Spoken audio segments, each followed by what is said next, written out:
Ja, jeg kan akkurat sammen bare fara i gang. Jeg gjør et innslag.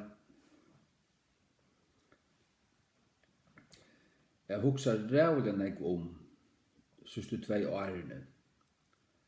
Akkurat nær bortrykkingen verur. Nær kommer Jesus atter. Jeg ble frelst rundt 46. Og så börjar man att läsa böcker och man lustar efter talare och man fyllde väl vid. Man rör inte att lära. Och det som jag hörde alltid, det var det som jag blev lärt och det som jag fick in. Det var att Jesus kunde komma åter när som helst. Han kunde komma där. Och det levde man så i tog trunne at han kunde komma kvönt det alluga som han.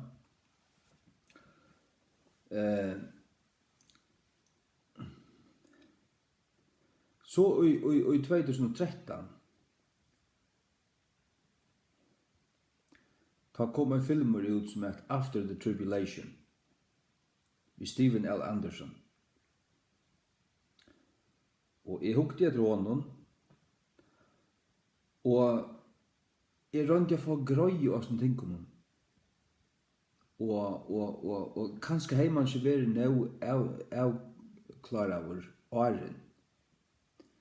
Men etter at han filmen så jeg hukte etter flere ferier og før tjøkken skriftstøyene. Men jeg helt det var øyelig rautot alt som han førte fram. Ringta skilja. Rævliga teologiskt, rævliga, jeg vet ikke, tungt.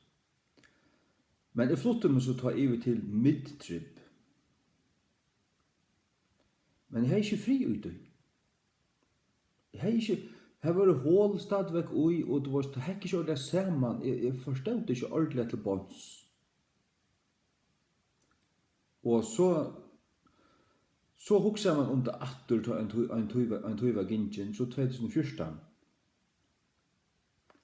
Så flyttet jeg meg atter til pre-trip. Men til allikevel. Jeg visste til at jeg kunne ikke, at bortrykkingen kunne ikke hente og en syndaren av mæveren når jeg kom til skjøntar. Til det sier 4 Thessaloniker 2.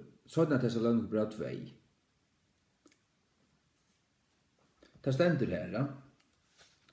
17 Thess 2. 8-6. La meg lese det bare. Nå vil bøna til kun brøver, vi kommer vårs Herre Jesus Kristus, og vi okkara savning saman et honom.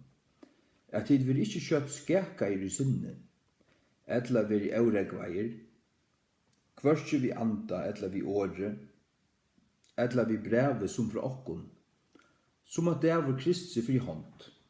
Ikke være auregveier, ikke halda til at han kommer alt fri åkt. Så sier han vers 3, let i ongan mann vidløya tikkum vi nøkron midlun, til at han dæveren skal ikkje koma, utan til kom i et frafall fyrst, og hessen syndaren er mæveren vil oppenbera vår, glætunar sjåneren. Så dæver Kristus, han sier at du koma, okkara saunan saman et honom, det er stendt i vers 8. Vi bøna til brøver, vi kommer vårs Herre Jesus Kristus, og vi savning okkara saman et honom. Til bortrykkingen, til han skal komme. Det hender ikke for en syndaren når mæveren hever byrst, jeg kommer til skjøntar. Først kommer det frafall, så kommer syndaren når mæveren til antikrist. Han skal komme til skjøntar. Forstå, til å fæta til så skal du bare du å lese. Det vil si at bortrykkingen kan ikke hente og æren til. Syndaren er mæveren, man kommer til skjøntar, og er en savnan okkara saman et honom. Og er han savnar okkom, samlar okkom, til bortrykkingen. Så bortrykkingen hender ikke for en syndaren og mæveren kom til skjøntar.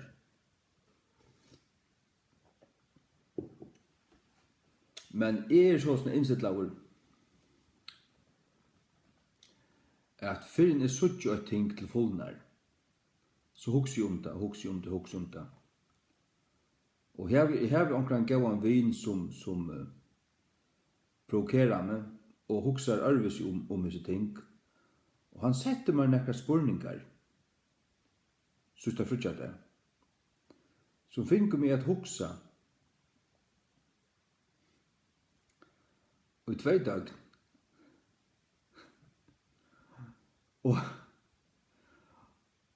og jeg skal si at det her, nå jeg 100% sikker når bortstrykningen verer. Til ikke vi pre-, mid- eller posta gjerne. Bortstrykningen kan ikke hente før enn fyrre opprøsning. Fyrre opprøsning, hvis det ta et fyrre opprøsning, så det et 17 opprøsning. Fyrre og 17. Og det stender jo bonden hotte i oppenberingen 20-5. Hin fyrre opprøsning. Den fyrre opprøsning til rettvisom. Til skal rysa. Til samstundet som bortstrykningen. Da deg og Kristus skulle rysa, så skulle vi sammen vi ta med være rikt opp til Herren, til fundar Herren i luftene. Den 17. opprøsningen, 118.000 er rydde. Ta skal helvete lett opp til deg, og skjeggveren til vårt lett opp til deg, og alt det skulle være dømt, om einhver ikke fanns skriva av luftens bøk, så var det kastet av i eldskjeggven. Til å si til den 17. opprøsningen, her. Ja, tog det stendur at annor deg livna ikke 4.000 årene var du i steg. Og så stendur hette en fyrre opprøsning. Og jeg fikk noen så knuvskåren fakta som så innlysande at jeg ble så krostur av Guds ord egentlig. Varst du nå hugsa du hva det nå hent ved kjura. Men da man ikke være en som mener en annan dag og en annan dag. Og så 3 en annan dag. Men det som sier der, ångan tog. Det har alltid vært et mysterium for meg. Jeg vil det, man kan ikke skilja det. Kanskje kan man ikke vite det. Men det vet man kan vite det. Jeg vet når Jesus kommer etter. Jeg vet ikke hva det er, det ikke det som sier. Men jeg vet det at det ja, hva skal man si? Jeg faktisk sjokkeret. Låt oss fære og gjøre noen ting her. Ja? Tord og fyllt meg og gjøre noen ting her. Nå, jeg vet at nå får ditt hjerte opp av pumpa, og du blir ytler. Jeg blir ytler frutja deg. Jeg tog seg under mannen mitt frutja deg, og så skriver oss vid en 2 timer, sendte telteposter etter fram, frutja kvalitet. Og han sette meg nekka spurningar som jeg ikke klarer jeg. Jeg får på plass vid pre-trip. Det er slett ikke sammen, det er bare ikke til. Helt ikke mitt. Ikke omgang mitt heldur. Til opprøsningen 18 år, alt det høyla. Opprøsningen 18 år. Det skjer innsiklene, det skjer lurene, det skjer vrøyskallene, 18 år, alt. Ta kommer Jesus. Ta opprøsning. Hvordan kan bortstrykningen være åren til? Det stender svart på kvitt at det deg skulle rysa, og så skulle vi sammen ta med rikt opp. Det stender opprørsning er fyrst. Hvis jeg sier vi til morgen fer jeg svimja. Jeg fer klokkan 8, klokkan 9 ta kommer han den der damen og sier tøyen er oppe nu får jeg grønbånd opp. Og så hvis jeg sier at ta jeg kommer opp, bånd tøy meg opp, ta ferdig i boblebæ. Ja, hvis jeg sier det, hvis jeg svimmer til klokkan 9 kommer jeg opp, ta ferdig i boblebæ. Ja, så ferdig i så svimmer først, og så ferdig i boblebæ etterpå. Det var rettfylgjan. Ja, men hvis jeg så ferdig i boblebæ åren, og så i bæ etterpå, så er jeg loj for der. Loj er god. Titus er brev vers 8 sier god kanskje likva. Det er vera tver opprørsner. Den fyrre opprørsnen verer i oppenberingen 20. Og i oppenberingen 19 kommer Jesus nyer av til kvitt hesten. Han kallast årgods. Og bort ut i sambanden stendur bror hans hever gjørt seg til røyer. Kom i til brittlebs kvöldmåltøy, eller til brittleb lamsins, og bror hans hever gjørt seg til røyer, og så kommer han nyer. Og så, og næsta kapittel 20,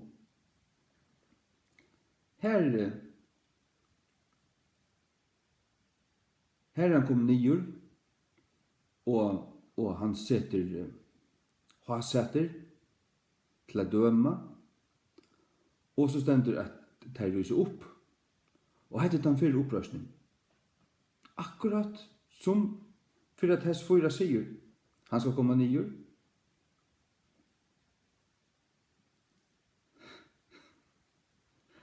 Han skal komme nyer.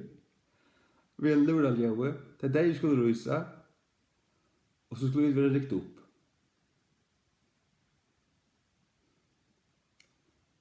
Bortrykkingen.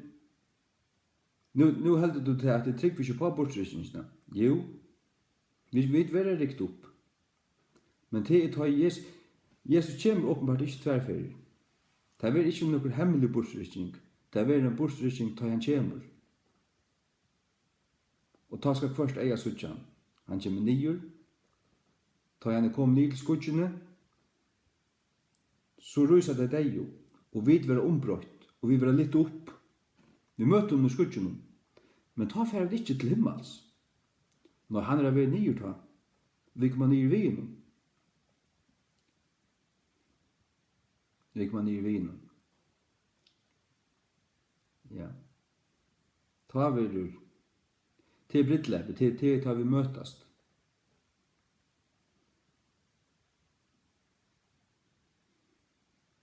Det kan ikke være hus. Det kan ikke være hus. Ja. 4 test 4. Nu er det her om jeg gjør det rett, eller hvordan du varst. Jeg vet at det kaukar i nekker folk nå. Det kaukar i østen i mer. Det var det her. Og man får opp i forsvær. Men jeg sa det. Og her er opprørsning, her er den fyrre opprørsning til til de som ryser opp til livs. Sånn opprørsning til helvete gjør opp sine deg, og de vil kaste i eldsjekken. Til den allmenne daumeren, den endelige daumeren, til så den sånn opprørsning. Til vi enda av tusenarrysning.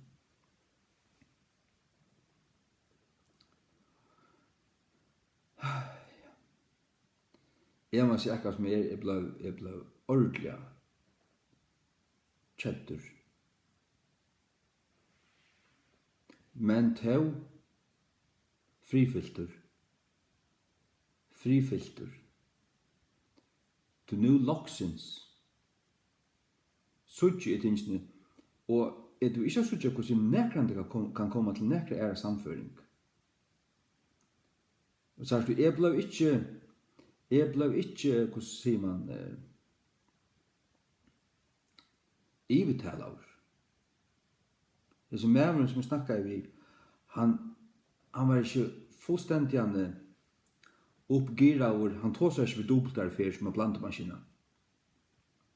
Han sier nei, han tog seg spekelig. Han spurte med 2 konkreta spurningar. Han spurte meg hvordan det var opprørsende være. Vi sier 2, 4 og 17. Ja, hver ryser opp vi tar 4? Ja, det de som sover i Kristi. Ja, og varst du nær borstrykningen som vil en åren eller 18 fyrre opprørsten? Nå har vi nesten samstundes. Egentlig det opprørsten, ta 4 opprørsten hender først. Og så skulle vi som etter være rikt opp sammen med tøymen. Så spyr han, eller så kommer han spør ikke han, men du varst, det setter meg i gang til å huksa det og enda, du varst det. Ja, men hver finst? Jo, det har vi snakket oss om etter. Hver finner du 4 opprørstene? Det helt ut i oppenberingsene. Kapitel 20. Og til 18 og det som jeg alltid har sett på som han sier komme. Det ikke 4 og andre komme. Det bare han sier komme. Jesu at komme øyn. Ta han kommer, ta lyset til deg og videre rikt opp. Egentlig borstrykningen okkara durdargjering. Vi klæst ut durdarligan, vi var litt opp og møta hon. Og de høylav som har vært i himmelen, som ikke i likan, de kommer nyer. Og jeg tykker at de kommer nyer, de var øysten som vit, hvis du vet være utklattet durdarligan. Vi var akkurat likan vi rikt opp, og de var klatt ut durd. Og så møter vi Jesus. Men de høylav som i himmelen, de ikke likan med nu. Men de kommer nyer, de kommer øysten at utklæs likan. Det er en sånn fantastisk under som tar hendur. Men da kommer vi altså nye ved Jesus. Hvordan lunge det oppi skudgen, det vet jeg ikke.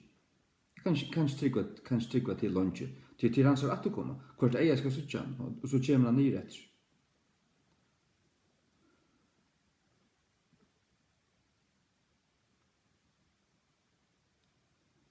Ja.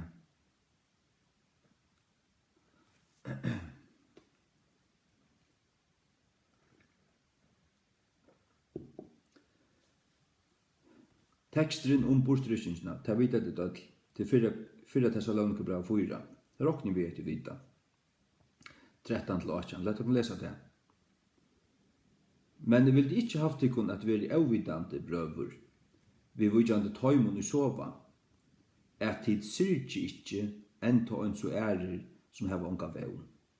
Til at vi tryggva at Jesus døy og røysattur, enn ta så tøyr øysene som sova i Jesus, vil Gud føra vi honom.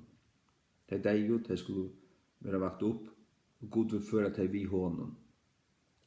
Til dette sier vid tikkun vi år i Herrans, at vid som av løyve, og vera verande fram et kom Herrans, skulle ikkje komme fyrre enn tøyr som sova. Vid ver ikkje rikt opp, og enn tøy som sova. Det er deg jo i Kristi. Nei, de vil fyrre.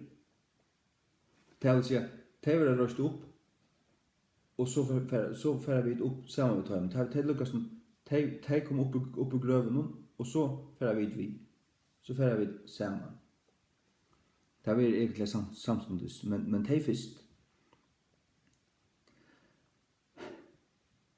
Vers 16, til at Herren sjálfur skal støya nye fra himne vi under råpe. Vi røddene til høvesønklen, og vi lure Guds. Men lure skal gjøre. Og til deg og i Kristi skulle rysa fyrst. Til deg og i Kristi skulle rysa fyrst. Så skulle vi, then shall we. Til deg og i Kristi skulle rysa fyrst. den fyrre opprøsningen, så skulle vi, som av liv og etter, være rikt opp. Sørst du? Bortrykningen kan ikke henta åren fyrre opprøsning. Hatt likla punktet. Hvis du skilder hatta, så måst du spyrja, ja, hver finner vi disse opprøsningene? Hver hun? Hon finns i uppenberingen, og vi finns bara øynastande. Akkurat du sagt hver hun er i uppenberingen 20:8-5. 18 år. Jesu atterkom. Tu Jesu atterkom øyn. Bortrykningen ikke i uppenberingen 4, som pre-trib-lærerne sier. Bortrykningen vi endan av de 6 årene. Så halt høtten fast, du får kanskje missa det.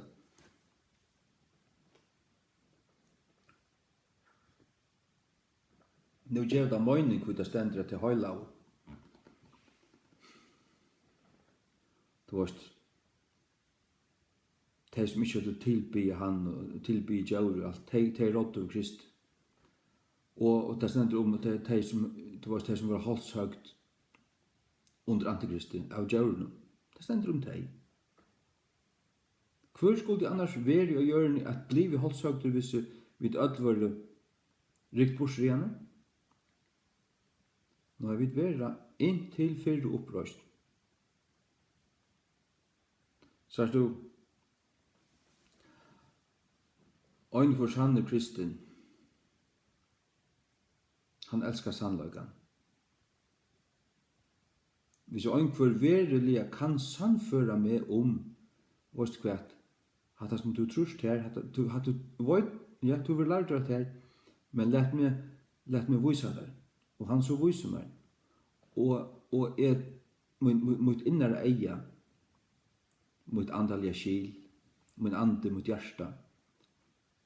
Skil det, og i suttje det, og til skriftligt. Så jeg heldigvis. Ja, jeg vil være så mye viser at jeg kjeiper sannløygan, og ta slepp i ta en meningen som jeg har haft hertil. Jeg vil hava sannløygan fram om alt annet. Da deg i Kristus skulle rysa fyrst, så skulle vi som av liv og etter være rikt opp sammen vi tøymen og skudgen at møte Herren i luftene. Og så skulle vi være til Herren. Hvers vegna trøst for annan hesen år. Være til Herren, det vil si være vi vet ikke at det er vi tvers til himmel da. Vi møter om luftene og kommer nyer. Men vi skulle være til Herren. Ever be with the Lord. Vi honom, tja honom, samma vi honom då, det tuttingren. Så ett annat. Du har det här att det var en lur. Vi lurer Gud, så det är dig och Kristus skulle rysa fyrst. Här som luren här, det är en av luren i uppenberingen. Og nevligere sagt, så er det den sørste luren. Det så ikke vi til 4:15.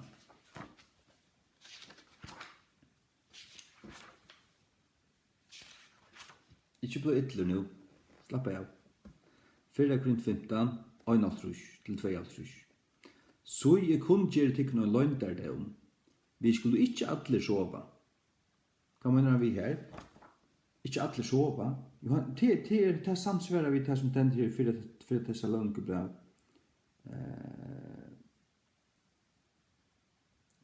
At vi som av liv og verande fram et kommer Herrens. Det vil si til et atterliv som ikke kommer til å dodja. Vi skulle ikke alle sove, det vil si ikke alle kommer til å dodja og ikke sove i. Eller, du vet. Vi skulle ikke alle sove, men vi skulle alle være ombrøyter. Hvordan da? og i dørdaligan, og i øynun vibragde, og i øynun egna bluntje, vi hitt susta luursljauet, til at luuren skal, et susta, legg mest til, the last trump, til at luuren skal jaua, og hinner deiju og Kristi, og hinner deiju skulle være røster av forgångjelir, og vi skulle være ombrøyter. Ja, vi skulle være ombrøyter. Hinner deiju skulle være røster av forgångjelir, og vi skulle være ombrøyter. Og hvis du først ut i åpenberingsene, så sørst du her, oi.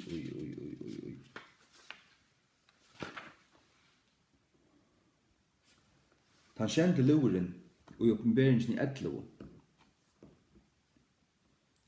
Åpenberingsene 11, 15. Og han kjente ångelen ljauaie, til han ble sånn lur.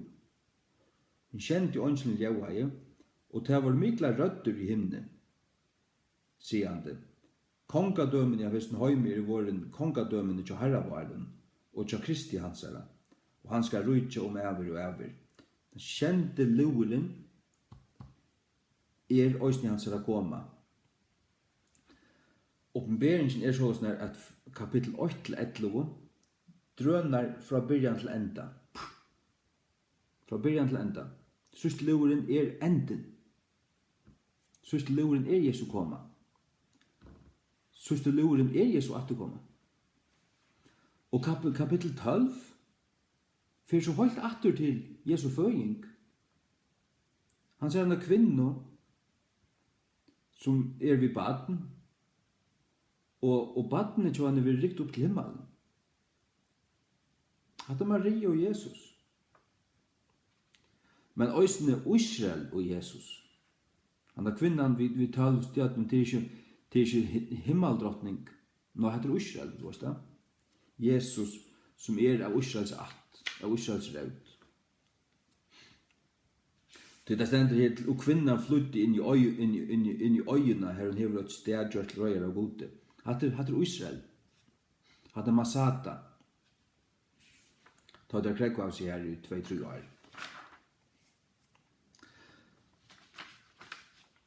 Så i kapittel 13 i åpenberingsene. Nu løper det fram til Djævsens rydje, fram til Djævsens merke. Og så fer det fram etter herfra. Så fer det fram etter atter inn i endan, inn i trångtartøyna.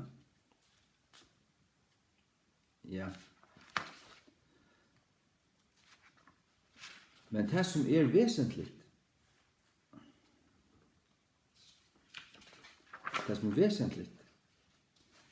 det fyrir opprøsning. Når hun? Når fyrir opprøsning?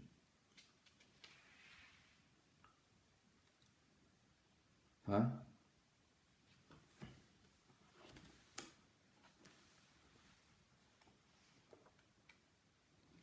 Pritrip læreren sier til at bursrykkingen i åpenberingen 4. Ikke? Og vers 8 sier det. Etter dette hukte jeg og så i øynar dyr var latnar opp i himne. Og i første rødden som jeg hørte var øns og vær hon av en lure. Øns og vær hon av en lure. Det Johannes ute av Patmos, og han ser sjøvner, og han hører en rødd, og hon akkurat som en lure, talande vi med, som sier, kom opp her, og jeg vil synne at her ting som må være her etter. At han løser ikke bortrykkingene. At nekka som Johannes opplever. Han har en rødd som gjør som en lure, og så vil han rikter opp i andan. Vi skulle være riktet opp i holden. Og ombrøtt. Og det ikke i samband vi nekker opprøst. Det Johannes som vi lytter opp. Og det ikke i samband vi Jesu atterkommet til nekka som helst. Det ikke bortrykkingen. Hvis vi nu færer fram til åpenberingen av Nøytjan, uppenbarelsen av nøytjan. Kom nu.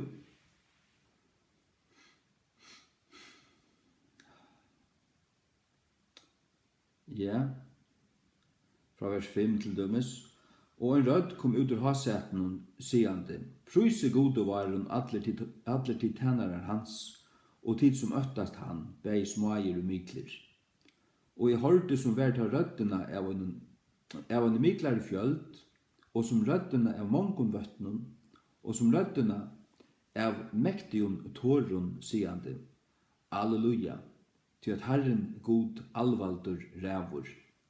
Læt okkum vera gleðar og fegnast, og geva høyur til hansara, til at brittleip lampsins komi, og vuiv hansara hevur gjørt seg til røyjar.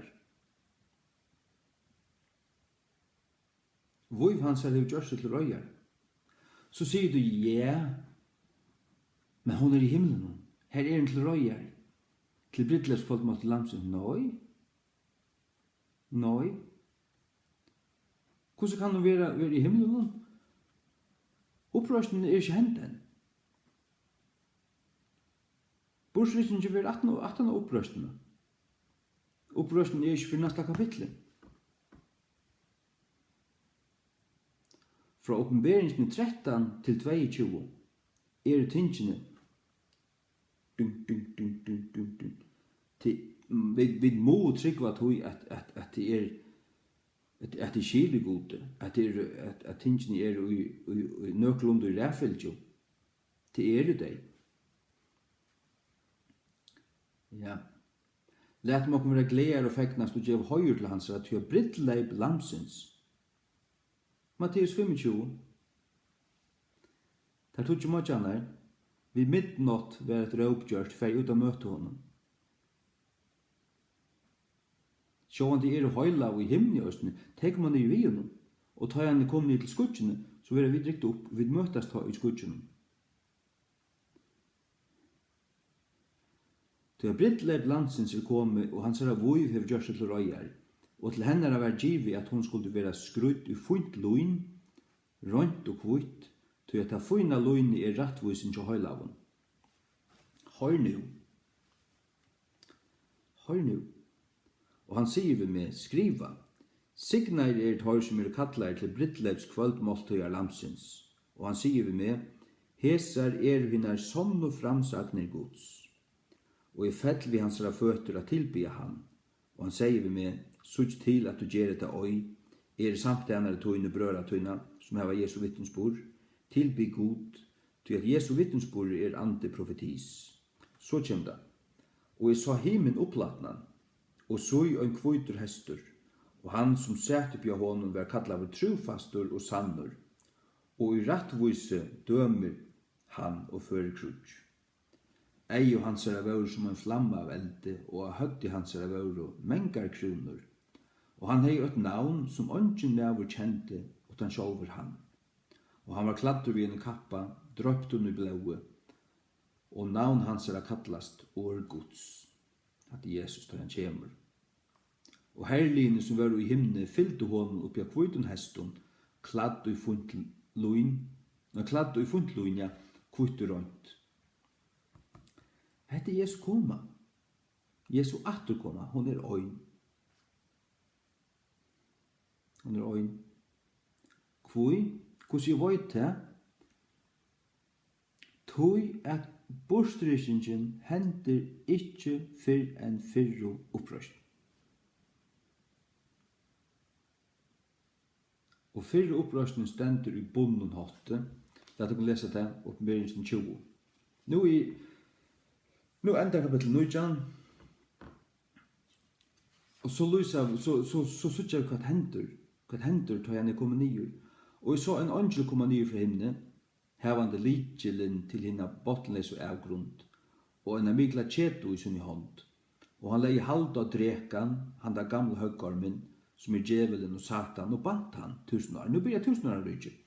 Og kastet han inn i henne bottenleis og avgrunn, og låka han inne, og sette et innsiklig på han, at han skulle vittløya tjaunar og møyra, til de 1000 årene skulle være oppfyllt, og etter må han være løster og stått tøy. Så sørst du, og så trónur, og tar settust upp at her. Og dømur var given tøymon. Kvært? At dømen 12 atter Israel, så sånaka. Og så svaler tar det som var halshøgte for Jesu vittnesbord, og for i året Guds, og som hadde ikke tilbyr djævre. De rusa, og de skulle framfor Kristi dømstøl og få løn og sånne kattorst. Det akkurat, nu rusa de, det kommer det suttje vers 5, det point her. Og dømer var given tøymen, og jeg sa saler tar det som var halshøgte for Jesu vittnesbord, og for i året Guds, og som hadde ikke tilbyr djævre, de som var kommet til trångtene. Og heldur mynd hansara, og heldur hadde møtidje merskje hansara, og på ender sjøyne, eller i hendur sjøynar. Og de levde og rådde ved Kristi 1000 år. Hva er det som hender her? Det er sørst nu, hold nu. Men resten av dem de levde ikke atter, før de 1000 årene var fullført. Hetta er hin fyrra opprøsningen.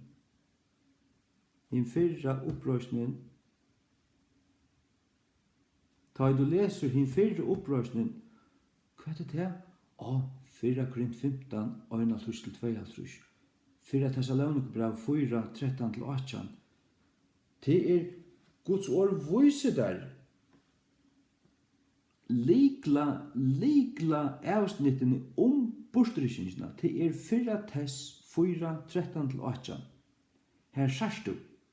Og i 17 Tess 2, let ongan vittløya tekon som at Davor Krist er bøyna veien til fiska kommer frafall, så kommer antikrist. Og 4 Tess 4 sier til at de skulle rysa fyrst. Så skulle vi som er av løyve være rikt opp sammen ved tøymon. Bortrykkingen vil ikke fyrr enn. Bortrykkingen vil ikke åren opprøstene. Hender nokre bortrykking åren opprøstene. Fyrre opprøstene. Så godan liknar. Så er det lukka gale som hvis jeg sier jeg ferdig svimmer i morgen. Jeg ferdig svimmer, og da jeg kommer opp klokka 9, så ferdig bort i boblebæ. Hvis jeg så får svimmer i morgen, får jeg boblebæ først, og så svimmer jeg etterna, så har jeg lov for der. Jeg har vendt om på det hele. Det gjør god ikke. Bortrykkingen vil ikke åren fyrre opprøst. Det kan hun ikke være. Og fyrre opprøsten vil 18 og alt. Og Jesus kommer nyer, og han kommer bort til krutsk, og det høyla vi om noen bort til krutsk. Det samsvarer også vi 17 Tess 2. Han skal komme nyer, og han skal tøyne antikristi, vi bjersløkene av komesøyne.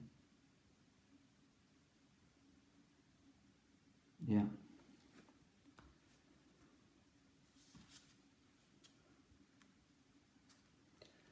Hetta er hin fyrsta opprøsning.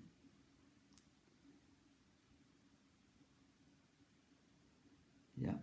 Jesus sier i Johannes 5 at de som hører rødt han sier at de skal ruse opp som til livsopprøsninger, som ånder til dømsopprøsninger. Det er en opprøst. Det stender her, vers 5 forklarer det alt. Men resten av dem de levde ikke atter, før de 1000 årene var fullført.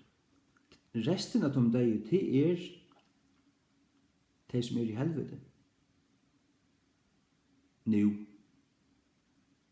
De er i helvete inntil 1000 år og ikke livet. Så skal helvete lette fra sinne deg, og de skulle fram, de rysa, men de rysa også opp i holdet. De rysa opp. For framfor Guds dømstøl, for bare at få vite at det er navn stendig ikke lusens bøk, og så vet jeg kastet i eldsjækken.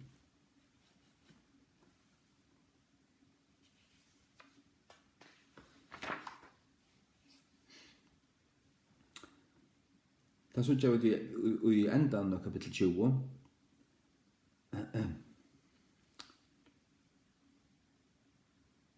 Fra 12 til 15. og jeg så henne deg og småar og miklar standa framman fyrir gode. Hetta 17 upprørsning og 17 dømeren, eller den endalige dømeren, du veist. Og bøkene var opplatnar, og en annen bøk var opplatten som Lufsens bøk. Og henne deg var dømt ut fra de tingene som var skrivet i bøkene samsvarende vid tørra versk. Og skjeggveren gav opp henne deg som var i hånden, og deg og helvete flutja opp henne deg som var i tøymon. Og tøy var dømt hver med var samsvarende vid tørra versk. Og deg og helvete var kastet inn i eldskjegven. Hette en annar degin. Hvordan tar en annar degin? Jo, det langt deg ein deg. Det tar det dodgjera gjør. Det ofrelse for det bort i helvete. Og her det fram til døma det, som vi endan av tusenarrysen. Så kommer det fram til rysa. De rysa øysene. De blir altså dømt. Og vers 15 stendur så, og hver som helst vi fanst ikke skriva av Lufsens bøk, var kastet av inn i eldskjegven. Så de fer fra helvete inn i eldskjegven. Man kan si at ringt og anna verre, ja.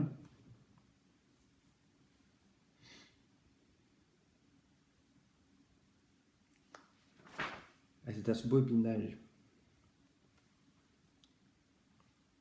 Bæge 4 tess 4 og 4 Korint, som opprørsna, 4 Korint 15 opprørsnaren av kapitlet. Her løser vi det. Her ræfylgjant han saman som i 4 tess. Det opprørsna, og så durdargeringen av dem som livande. Det bostrykkingen. Har du hva sier? Opprørsna av dem deio, og durdargeringen av dem som av løyve. Til det som øyder i 4 Korint 15 ble ombrøyter. Ombrøyter hvordan? Ja, han tåsar annars i 4 Korint 15 om at du såar i forgångelig og i vøykløg, det var røst opp i dult. Og han tåsar om at stjøtna bryter av fra stjøtna i dult. Mannen hever øyna dult, solen hever en æra dult. Hette dult liggande. Og i himmelen, eller i opprøsene liggande, så skuiner Jesus mest. Stavene skal omgang tørve hava, og solen til lampe og god skulle lysa opplysna stegin. Jesus i opprøsene dårdaligame skuiner som bjartar i solen.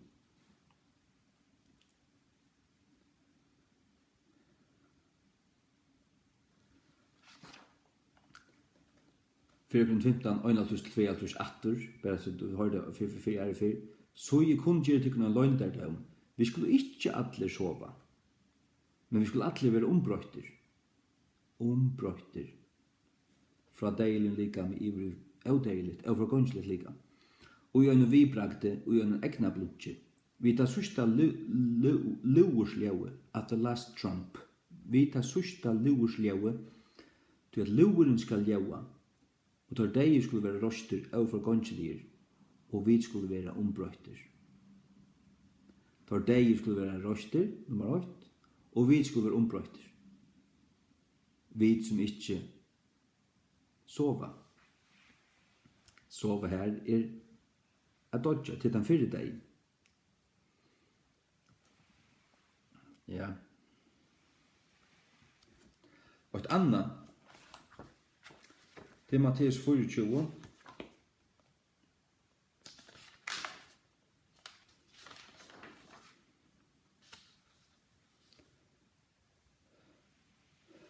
Fra 20. Jeg har ikke sett den.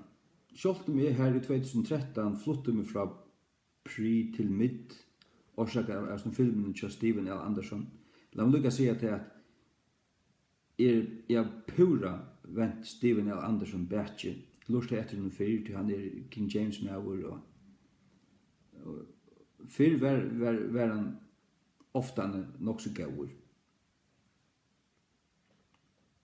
Men så er jeg å se at han blivit antisemitisk, og han givet ut en serie som heter Marching to Zion, her som han spottar jødene, han heter jødene. Så har vi, hva skal jeg har ikke lust etter noen ikke et år siden, og vi får ikke lurt etter natter. Sars du?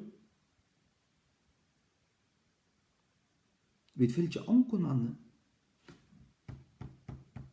Det er Guds ord. For tog min bror har sett meg noen spurningar som finner meg at hugsa. Og så sutt, men jeg sa hva Guds ord lærer, og det var Guds ord som jeg tog inn. Nå vet jeg når bortrykkingen verer. At det som pre-mid eller post-tribulation rapture, det er egentlig ikke rødt definisjon. Den øyneste rette definisjonen til er post-resurrection rapture. Jeg tenker på bortrykkingene at han er opprøstende. At han tar fire opprøstende. Så vet du det? Det var ut fra 4 test 4 og 4 Korint 15, 1-2 til 100%. Det sier Guds ord. Ja, men kunne vi så finne det når den fire opprøsten er? Ja, det sier Guds ord til åpenberingen 20. 18 år tar skje lurene, 18 år tar skje vrøyskvalene. Så spyr onkel, skal du så drekke av Guds vrøye?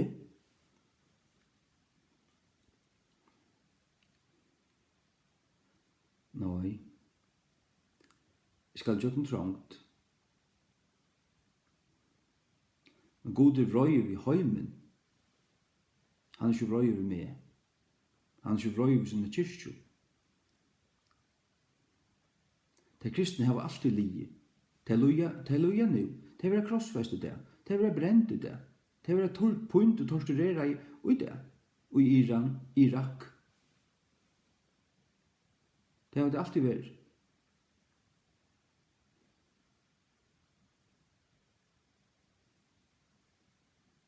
Stendt her i Matteus 24:9. Ta skulle ta djeva tikkun opp til å være punstleier og skulle drepa tikkun. Og det skulle være hætter av öllum fyrir navnsmunns søk.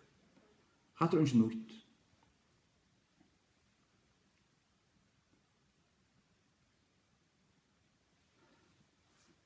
Vi leser i åpenberingen om Satans vrøye. Vrøyene til drekan, han er stig nir og miklar vrøye, du vet. At han vet at han sa tog i stort. Og så leser jeg om Guds vrøyeskaler. Han helte det her ut, om han iver hjørne. Men det er iver syndene. Det er iver syndja høymen. Men det er ingen bortrykkning før enn vi hinner fyrst og opprørst. Og til åpenberingen 20.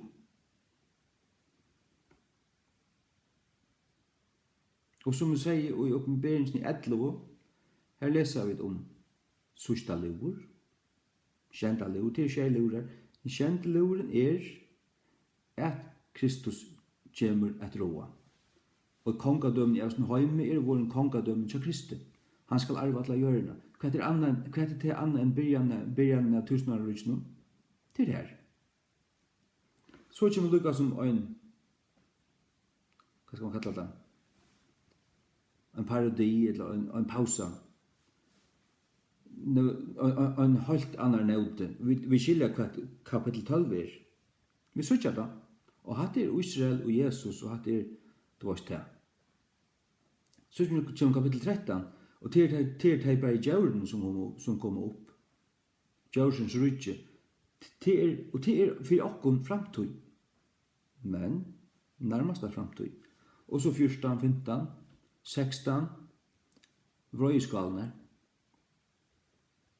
16 og 18, Babylon dømt i 18, 19, Brittlefskvalt i lamsins. That should ring a bell. Og så jeg vet Jesus kommer nyer. Bror han ser gjør seg til røyer. Kapitel 20, opprørsning. Opprørsning? Er 4 til 17? Nei, 4.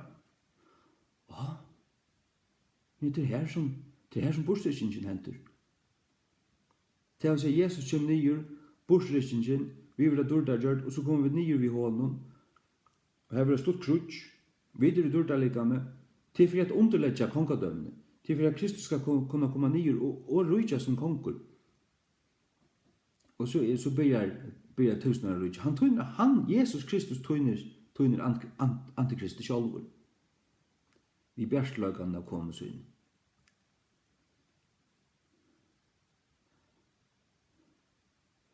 Og ta skal alt Israel være frelst. Og du kanst atle at Israel være vi, og i brytleikskvöld måltid.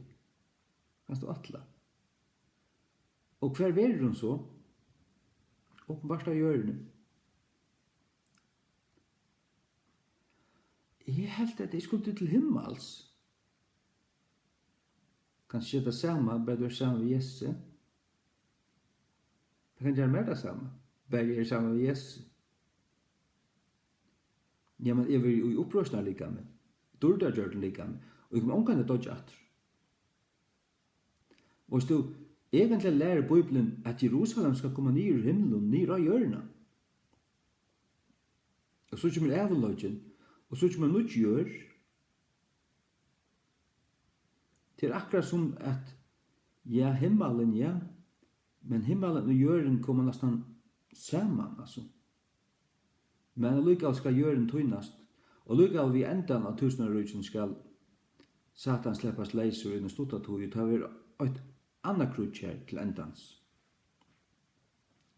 Og til at han har til at han sånn opprørsen er, og han endler i dømeren, og det er å kaste i eldkjelkvinn og alt det der. Men så skapar Gud nødja himmel og nødja gjør. Her kommer vi til livet.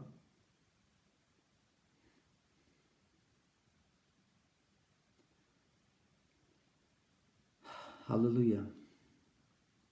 Ja. Så at så er det her. Nu skjuler en rævlig vinkelskolter. Han ikke skiløyden. Han var pri, så ble han midt, og så ble han pri etter. Nu er han blitt en post.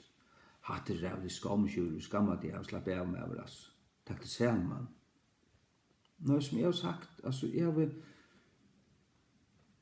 til alle de falsk som at man er alle de hoksa, kan jeg ikke vite til fullene, ja, ångsten måtte man standa, og du vet, og jeg vil hilde fast vi Noa flau, og så til mykje morgen. England sa at vi kunne ikke tøyna stenen for en tid kom ut. Så halet det der ut, og ta kom dømeren. Ta kom eldren ned i Ibra. Og Noa flau, han samme dagen som god låka i horene, og de var inne i ørskene, ta byrja i regne. Og så fører de opp etter, det vi samme både vi bortstrykkingene, det var opp etter, og regnet var i 8 år, og med at det regnet var, det var så ble høymeren dømter, og så kom det nye retter, og så arvet det hjørnet, så hukte jeg, ja, det er akkurat det. Vi var riktig opp, med en vrøye ned, dømerne ganger i hjørnet, så kom vi nye retter. Hatt en god teori. Hatt er, som onker sier, it preaches well. It preaches well. Men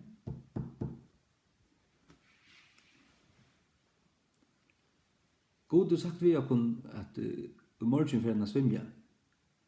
Og at når han svommer så kommer han opplag av nødjo, og så for henne boblebæ. Vi boblebæ. Han løyer ikke.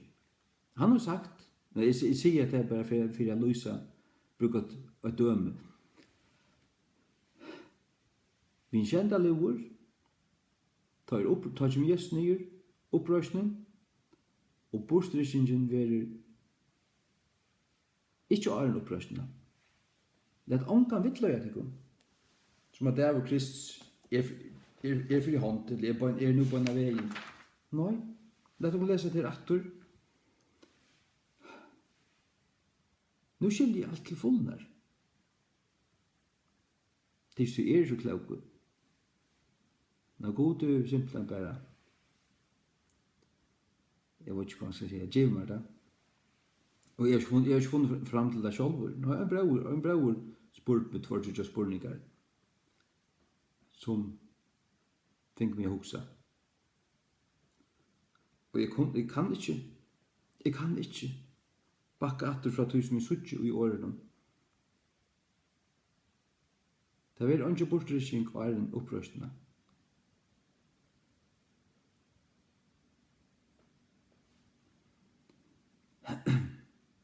Sådan test 2.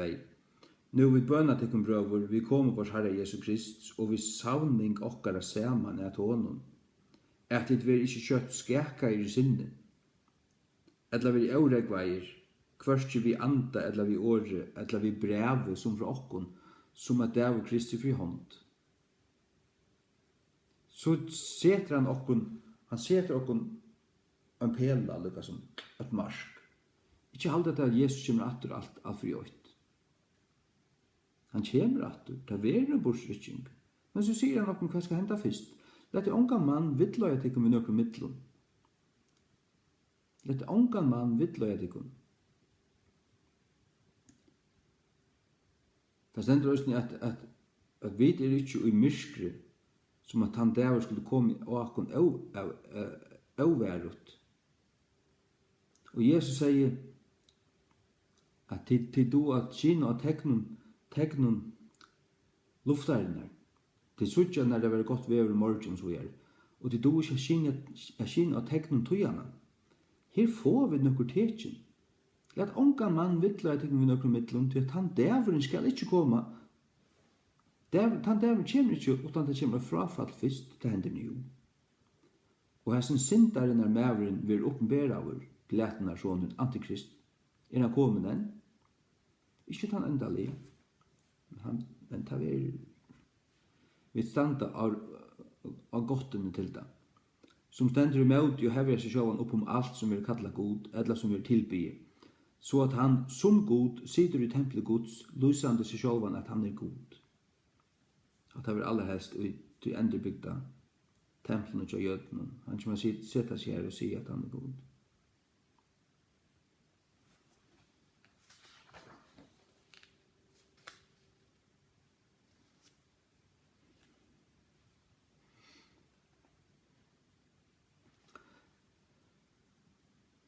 Men ongen var dagen til tøyman. Men ta i Antikrist gjør en friere avtale ved jødene. Ta vidt David, ta det 6 år. Og ta han bryter friere avtalen og fyrir mot jødene, ta byrja trångten. Trångten verer bare i 3,5 år.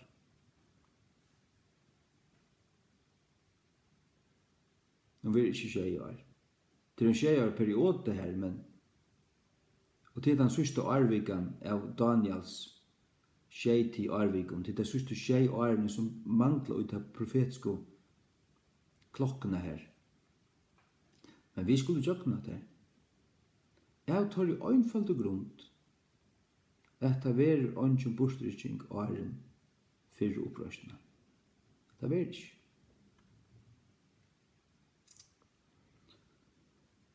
Fyra test 5 fra 8. Men om tøynar og tøyarskøyene brøver, heva ditt ongan tørv fyre at det skrivet ikon. Til at tid sjálfur vita fullkomlig at det var herrans så kjemur som tjaura nått. Ja, kjemur som tjaura nått. Men han kan ikke henda nær som helst. Jesus kan ikke komme atter i det. Antikrist er ikke kom til kjøntaren. Han er ikke byrstur enn.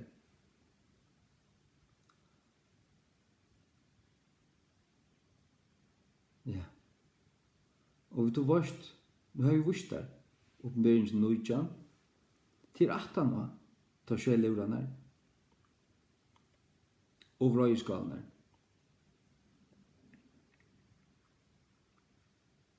Ja. Egentlig er det ta sjæleluran, tangente luren vi endan.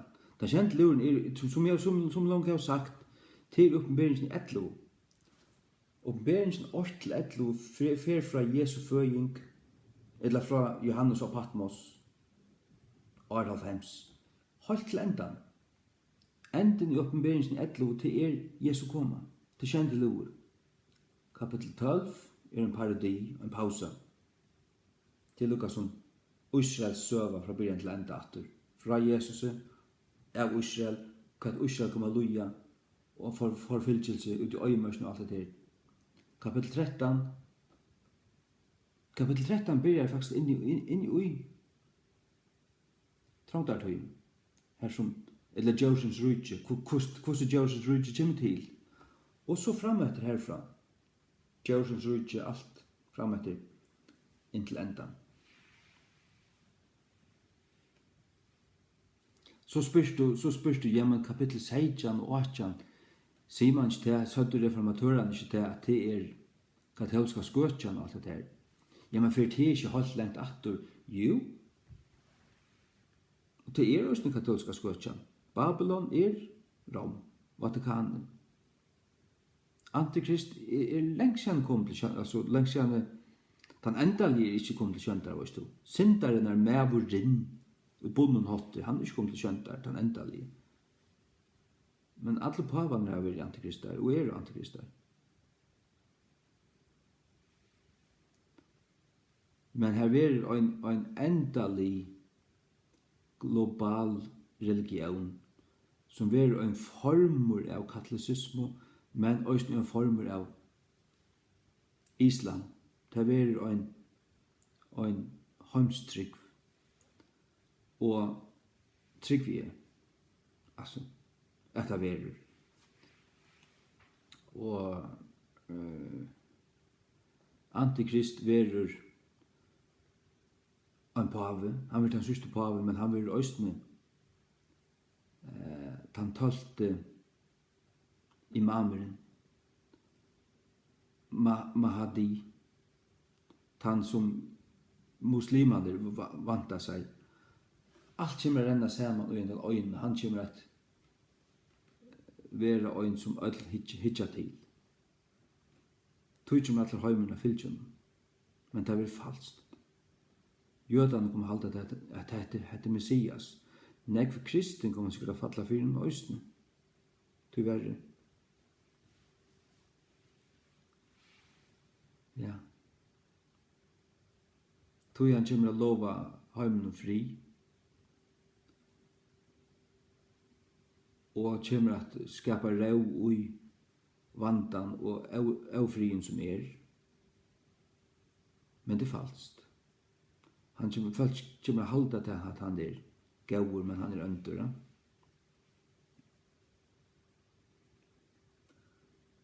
Bortrystingen kan ikke henta for en fyrre opprøst. Og fyrre opprøst ikke i åpenberingen 4. Fyrre opprøsten ikke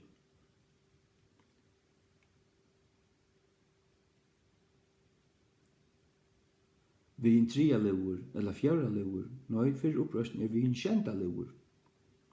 En 10 leveren holdt i endan til Jesu atterkomme.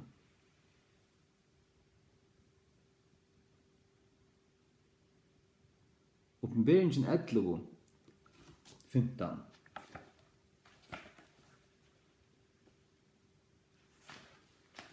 Samsvarar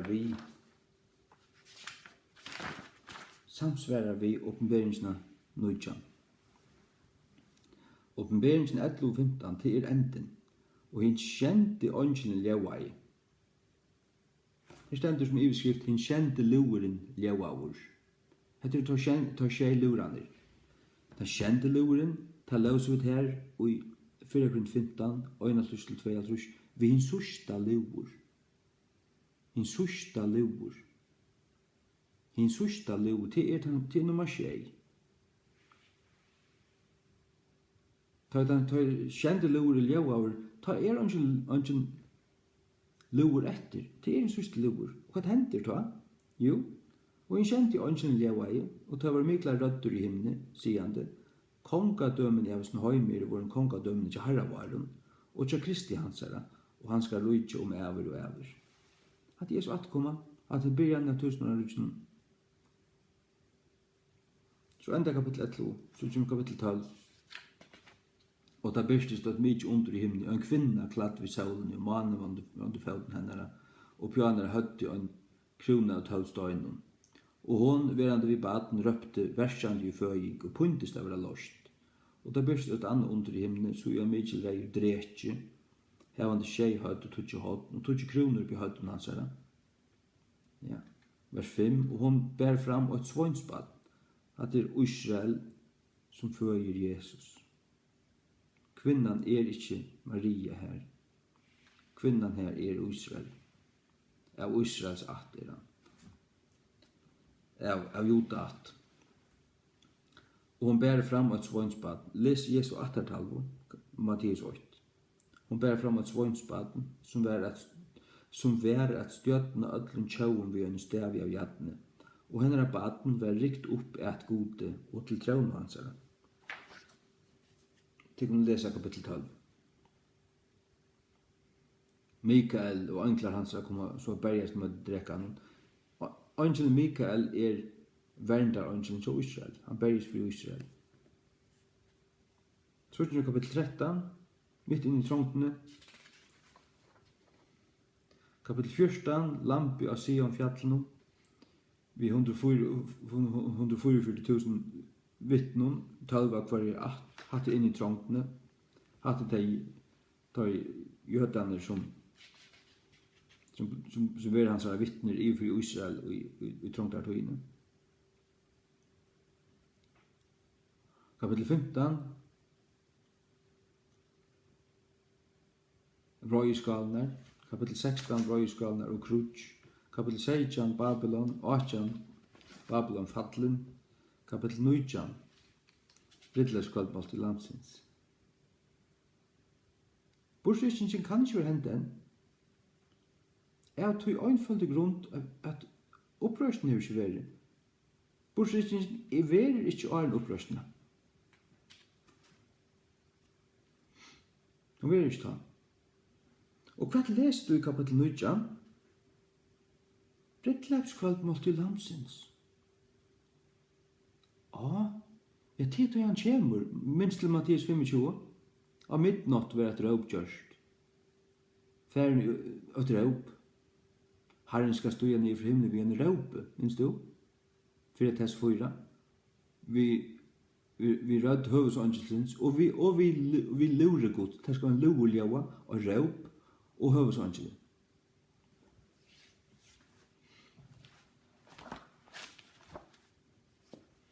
Ja. Så kommer Jesus nyer, kapitel 20, her henter opprørsningen.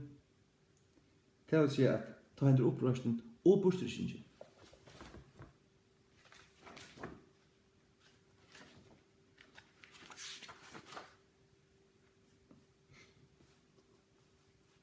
Og hva segnan øyndikon ikke halda til at nu røy nye gjerra for tre. Jeg røy ikke gjerra for tre. Jeg hevde hoa tryggva afram pre-trip, hva segnan øyndikon tryggva du vilt, altså. Man kan ikke nøye nekran til at tryggva nekka. Ta trygg som du hever, legg god djeva der hana. Trygg tog som du hever seg fra Guds åre, ikke det som jeg har sagt her. Jeg har sagt det før, jeg vil ikke heva nekran a fylgja mer. Hvis noen folk vil du fylgja mer, så har jeg sagt, hva gjør det der? Slepp det kom vekk. Jeg har slett tål til det kom. Jeg har ikke tål til det kom.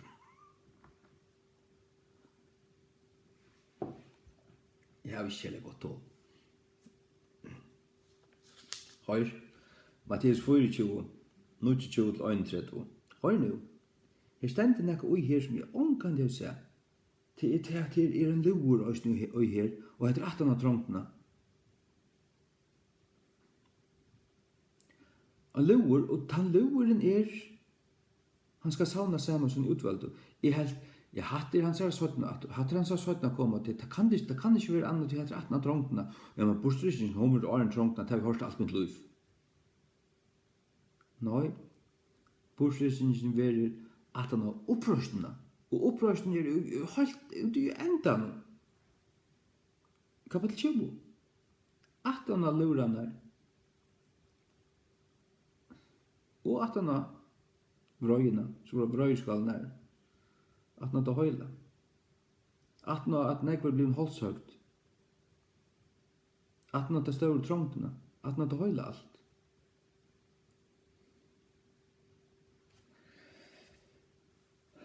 Matteus 24. Jeg vet ikke hvordan jeg lurt etter, hvordan jeg hittet etter meg nå. Jeg vant til nek som jeg har slagt, og sitte ordentlig. Så ikke anledning at det kan fyre meg. Det er fullstendig blå kaukar, hjertet pumpar. Hva er nå vi her som, hva er det kan ikke passe, jeg vil høre, altså jeg har ødel prædika fortalt alt mulig, jeg vil flest alt trus år. Det er lykka mykje hvordan jeg har bøker til å lise og alt. Vær er opprøst, vær er bostrykken er en opprøsten, da? Så lo er god. Det han sier her i 4.15, at først vil opprøsten, så vil det omprøst. 4.4, opprøsten, så vil vi rikt opp sammen vid tøyene. Ja. Opprøsten. 4 opprøsten, 17 opprøsten. Hver er 4 opprøsten? At når Jesus atterkommer i oppenberingen 19. Og i oppenberingen 19 kommer han nyer. Han kommer ikke bare noe som hemmelig at ta oss vekk til brittloppen. Han kommer nyer og rikker oss opp. Hvor vil vi rikket opp her? Hvor vil vi være dårliggjørt? Vi vil være dårliggjørt. Og så ja, jeg vet det, så sier man det er ikke noe, hvor rikker han noen opp og skudgen og så på en ny retter? Det vet jeg ikke. Men det er ikke for en her. Og om vi er oppe i skudgen og et halvt år, og så kommer man ned til det får det så ikke. Men det her ute det er, og det er 18 år, alt er høyla. Det er jo sånn mørk. Antikrist skal suttjast, ikke bare suttjast, men vi endan av öllum tøy, ta kjemur han nýr. Røyand. Ut i oppenberingen 20 er opprøsning. Hon er ikke i 14, ikke i 15, ikke i 16, ikke i 16, ikke i 18, heller ikke 19. 18 og alt det her, disse rævløykene som oppenberingen lyser, ta kjemur han. Og ta han kjemur, nu kjemur han nýr, ta en sånn opprøst. Nå er en fyrr omkylda, en fyrr opprøst. Er en fyrr opprøst her? Ja, men så borstrykningen her. Hun verer ikke arren. Hun verer ikke arren. Og jeg skal si at akkurat som da jeg så at her, jeg sett punktera over, og i sofen i rivre.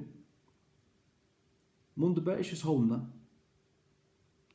Jeg sett bare akkurat som bløyker, og til gauast. Jeg skal ikke bare jokken trångtene, jeg skal jokken alt. Jeg kommer ikke bare suttje antikrist. Nei. Jeg skal jokken trångt, jeg tror jeg talt årene av trångt her. Men røyskalen der jo iver djausens rujtje, iver hasat i hans, til dømur om han iver, men det akkurat som Israelsmenn og Egyptalandet og fara og alt det, at Israel plavenar og Guds dømar raktu Egyptanar, men her som Israelittane bo, her var ikke. Så Gud kan godt gøyma ut av ståre og av høyla søyne ångsten. Det var ikke. Dømane kommer, Gud som har styrt det så, tar rævlagene som henta, tar rekka bort nyr og antikrist og hans sete og alle hans folk, hans land, hans rujtje, det var ikke. Men Guds folk som forskjellige stedene, jeg vet ikke hva det krekva seg ta. Her var ånds. Her rakte ånds. Her var ånds hjerskjolt, her var ånds ditt og datten. vårt, meteorittene rakte ikke her. Stjøtene fotler ikke her. Og svudlener og alt det, det var ikke her. Det borska vattnet, og her var frukstvattnet, som det krev av seg. Det trykk vi på. Men du skal holde utkjøkken det. Og til enda. Og nek vera det er holdshøgt. Det som nokta tilbya djøre. Det som nokta tekka merskje. Det var holdshøgt. Så det er halt fast på høttegan. Halt der fast. Du skal ikke økne trångtene. Jesus kommer ikke atter neste 6 årene. Jeg som har vant til at han får komme i år eller neste år. Nei, det kommer han ikke. Bortvisningen vil ikke før vi enda. At han har holdt alt. Det er alltid avhæsa. Det er Antikrist har haft sitt skoj. Antikrist ja.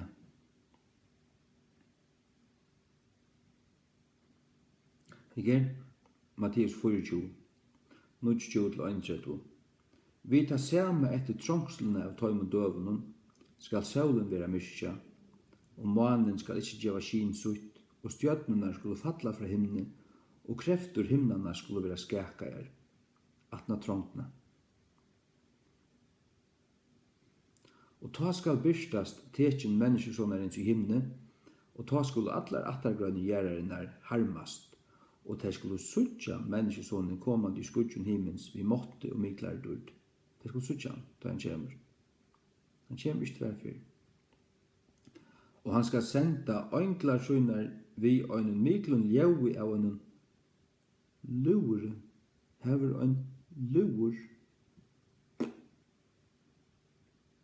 Hvor lur? Hatt øyne tom tjei? Ja, han kjent. Som vi leser om, og i 4 Korint 15, øyne til 2, 4 Tess 4, 13-18, åpenberingen i 11 og 15, den sørste luren, Jesus kommer og teker vi kongadømmene. 4 Korint 11, opprøsning, vi som ikke skulle sove, vi skulle være ombrøtt, som sova, de skulle ruse opp i dord. 4 Tess, da deg og Kristus skulle ruse først, så skulle vi sammen ta med rikt opp. Jeg møter Herren. Ta han kommer, ta møte av dem. Og de som langer ferden til himmels, de får et likam. De var øysnem ombrøtt. Iver og et dårlig likam. Vi får et likam lika som Jesus er. Et opprørsende likam. Som ikke er blau i. Det er helt livande ved Guds dårlig. Kan si Jesus at han har opprisen neste ved meg, så ikke at han ante hever ikke holdt og bøyn. Vi sier vanligvis holdt og blau. Han sier holdt og bøyn. Hva er Jesu blau? Han nøyer støvnen og himmelen. Og vi kommer oss opp. Vi kommer helt ikke av blau til likam. Vi vil helt av løyve av Guds stort. Vi skulle være lykka som Jesus. Ikke goddomlig, nei, ikke det. Jesus er god. Vi kommer tilby han alltid. Han er god, han er god. Vi er ikke god. Men vi kommer utklæst dårlig. Og akkurat lika verer på en eller annen måte lykka som Jesus er. Skapt etter vi hans lika som fyrmynd til oss sånn. Lad oss lese det livet. Ta skal byrstas tekin menneskesonarens i himne, vers 30 altså. Og ta skulle attargrønne gjerraren harmast, og ta skulle suttja menneskesonen komande i skudjon himmens vi måtte i miklar dord. Og han skal senda ønglar søgnar vi en miklun ljaui av en lure. Og tar skulle sauna saman hansara utvaldo fra de 4 vindunen, fra øynen enda av himne til hin. Hansara utvaldo. Det er begge deg og til livand. Det er deg og tek man ruse opp. Det er deg som sover Kristus, tek man ruse opp. Og vi som etter, kommer vi riktig opp samme tøymen, og møtte henne, så kommer vi ned.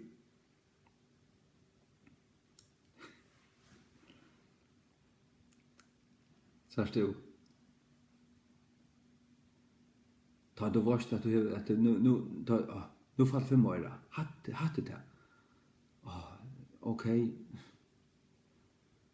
Jeg vant til han kom i år, eller neste år. Nei. Men det brøyter ikke til at man lever øyne og det klarer og man skal være til røyere kvante at man kan alltid dødja. Og ta avløsning kommer for det. Så hadde ikke noe soveputa. Det det slett ikke. Trångten vil så ikke noe soveputa. Og så det til at ta for få oss i årene her og 4 test 4 8 og en annan tøtning hvers vegna trøste hver annan vi hesten åren. For sittla der du så uttrångtene. Nu det blivet klart hver antikristeras medveren her. Du orskar ikke av noen. Han holdt seg til kristen og du krekva de her og her. Du får en flakkar i hjørne, du kan ikke kjøpe og selge, du eter omkring fisk nere i fjørene, og så har du krekva det på en heddelig omstand. Først omkring fiskeskip til hebridene og vi nere etter og ikke hver. Du vet det? Men så genga det han mannen nere, du vet, nu bare 8 år etter, nu holdt år etter. For til det trøstene, du vet, jeg har ikke sleppt trunnet enn. Jeg slipper jo ikke, du vet, nu bare, nu et halvt år, nu 3 måneder, 2 måneder, du vet. Ta ikke ut også en mening, som det stender om i oppenberingen, at ta kan man telle det. Men jeg lukker stender, og ikke var det eller tøyman. Det er et eller annet her. Og så stender også om det at tardene skulle stittast. Hvis jeg god ikke stittet så var det ikke holdt frelst. Det vil si, her kanskje et avvist marsk sett, men god som jeg sier, vi stittet den. Fær nu, etter tunnere bror. Så kommer Jesus. Kanskje 1 måned og æren, 2 måneder og æren. Jeg vet ikke, jeg sier bare sånn. Jeg har hatt sånn som jeg vet. Men legg mest til, han skal sende øynklasvinner ved en myklun levi av en lure. Heter han så å komme? En lure. Hatta vi av 50% for meg, at her også en lure. Heter han så å komme? Hvis en luren øynet han samme, som i 4:15, og 1:22, som i 4:4, 13-18, som i oppenberingen 11:15. Som vi langt har sagt, at oppenberingen 11, det det samme som oppenberingen 19, og 20, 8-5.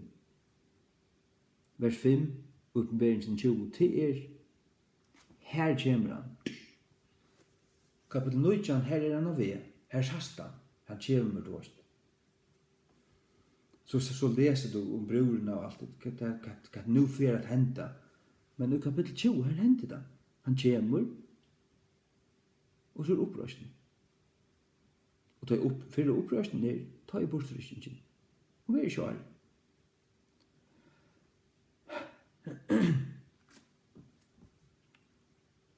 Ja. Så at her onkel Hoa kallar meg vinkelskolt, kallar meg kvært du vilt, kallar meg en falsklærare, du kan kalla meg hva du vilt. Og en flaggande skam, hvis du vilt, altså. Jeg vet ikke hva annet du kan finne på. Finn bort annet. 2-3 andre navn. Det røyner ikke vi.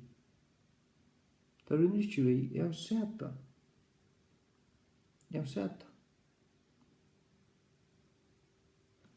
Og jeg vet at det her stender her, du vet, vi har det så innprentet, du vet. Det her som stender her i Matteus 24, fra 36. Og om han det av tøyma var et ånden med, hvor nøy ikke ønklar himmels, men feir min øynans, ja. Passar. Men eins så det næva våru, så skal også komme menneskesjonarens vera. Til eins og i døven som var framan undan flauene, de auto og drukko, giftust og gau og giftu, inntil tann det og i næve fær inn i ørskina. Og hvis du ikke fyrir en flauen kom, og tog til et bostur, så skal også komme menneskesjonarens vera.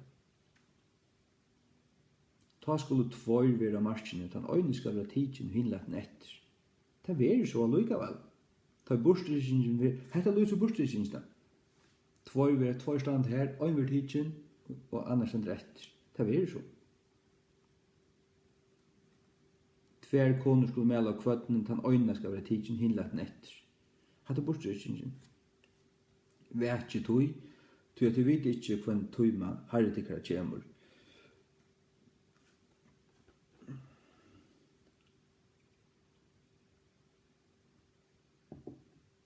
Vers 34.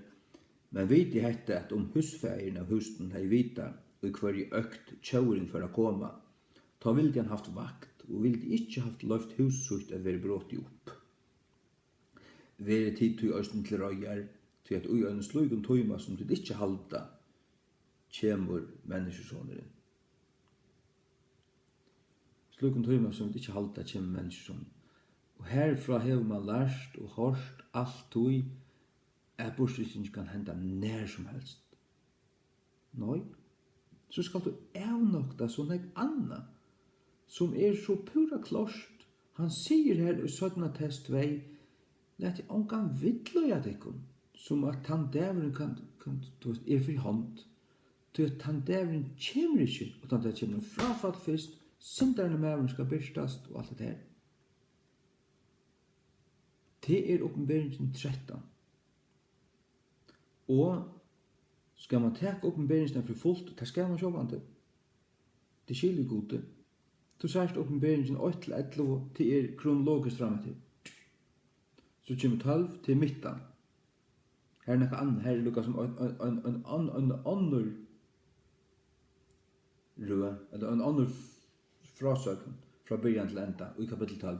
Kapittel 13, for høyt frem til enda, tråntartøyene, og så fremme til Jesu atterkomme, og til 4 opprørstene, 1000 år rydtje, 17 opprørstene, det var ikke, annar dagen, avløgjen, nudja gjør, det fremme etter, det fremme etter, det det.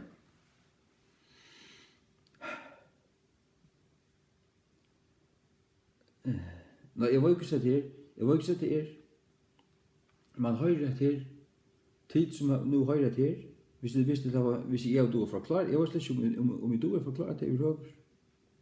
Jeg var bare til at jeg følte av meg vorskatt. Jeg må fortelle til, nå har vi finnes sannløyken fullt og høyt, jeg vet hetta te. Det ikke mitt, det ikke pre-post, det ikke pre-mid, det post. Men det øyder ikke post, det øyder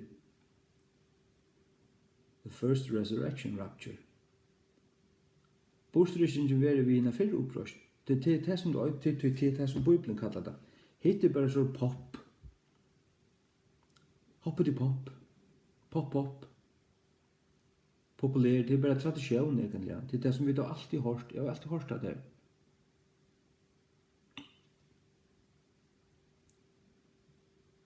Hver det kommer fra, og alt hver ble det oppfunnet og noen fjørd og noen mann til løyga mykje. Det skal du glemme alt om. Glem alt om pre, mid og post. Øysene. Hvis jeg skal gjøre det noe råd, du skal bare vite det. Nei, du skal ikke gjøre alt. At han har alt, ta kjem Jesus.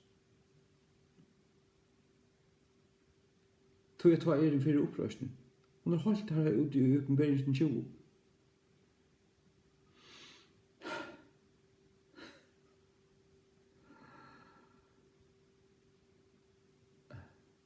Hjertet søkker det sinter. Man blir sinter kjetter, tunker. Du gavast. For jeg klarer det. Ja, men det bare Det er bare alt grunn til, jeg ferdig at klara det, det skal bare mangla. Det skal bare mangla, tja mer ferdig at klara det, spyr bort. Hva er det for en spurningur? Så er det en vis bruarmodj.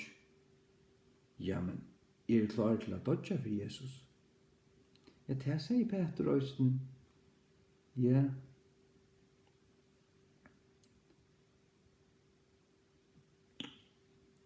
Det sier han, ta jeg byrja vi. Men, søttene, ta gjør det han det. Han fører det. Da krossfester opp nyer. Han er nok ikke Jesus. Lät okkur få okkur til hjerta lei.